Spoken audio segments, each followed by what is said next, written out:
My name is Caroline Lussier. I'm a marine mammal education and research intern working on the whale watch boats this summer. So going into this internship, I knew two things.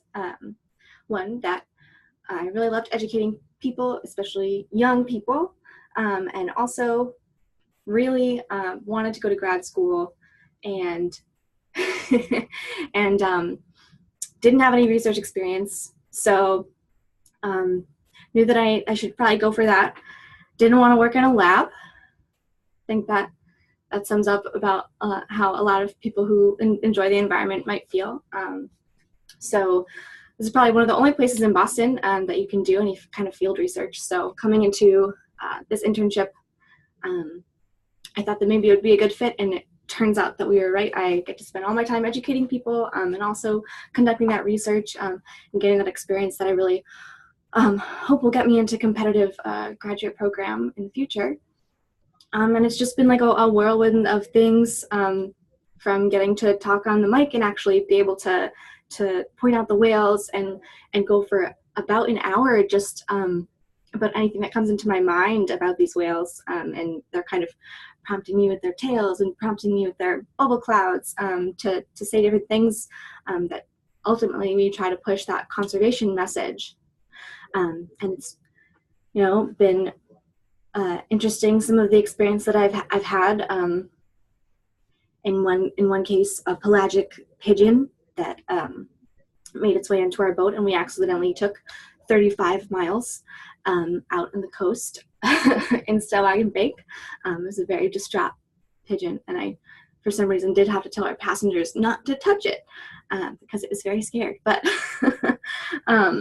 certainly all kinds of experiences, and it's something that is been on my mind, and what this presentation is going to be about is that some of the conversations that I have with people who might not know anything about the threats facing these whales, climate change, really any sort of environmental message that we try to get across here, is vastly different from some of the conversations that I see people having on the internet about these things. And you might say that I found one to be more productive than the other. So what I'm going to do here is talk about a hypothetical social media page.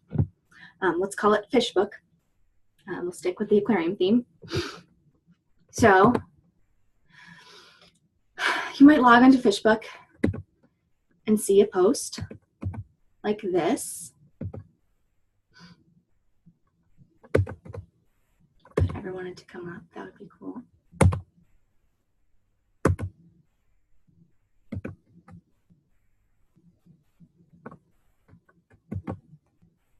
There we go. So Nate Colford says, "The inconvenient truth is a cold reality and a convenient lie. Climate change is a hoax, and anyone who says differently is trying to sell you something."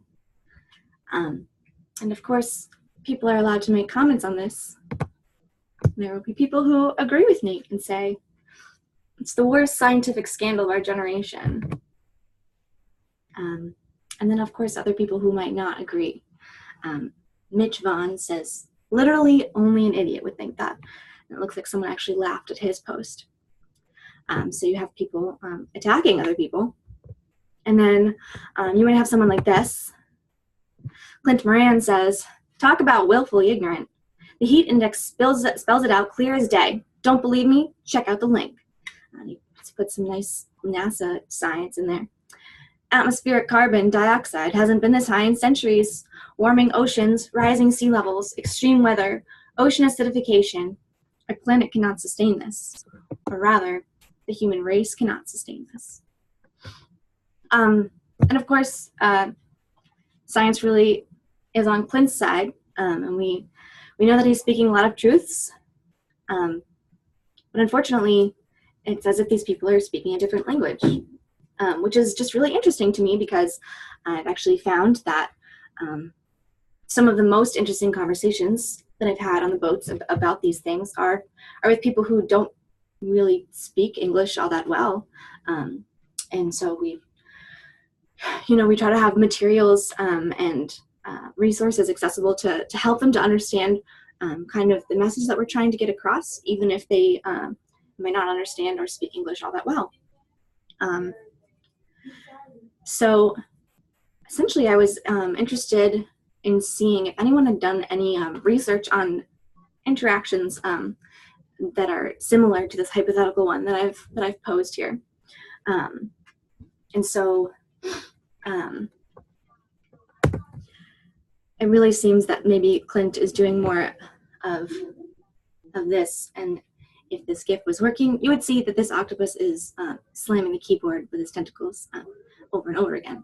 That might as well be what Clint is doing, because unfortunately very little research has actually been done on this, but the research that has happened has shown that, you might be surprised by this, when people got into these arguments on social media or Facebook or Fishbook,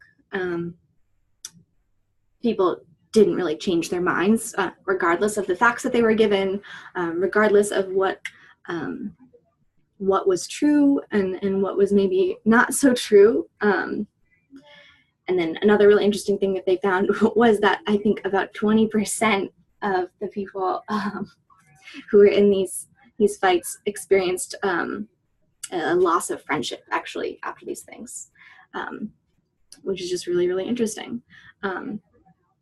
And so I guess what I'm trying to say is that maybe if you're hoping to introduce someone to the ideas of climate change being indeed a real thing, or the fact that our Earth can't really sustain the amount of pressure we're putting on its ecosystems and things like that, maybe take them to an aquarium.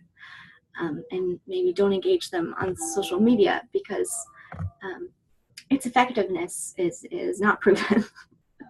And then just to cap off my presentation, I included some pictures from some of my whale watches.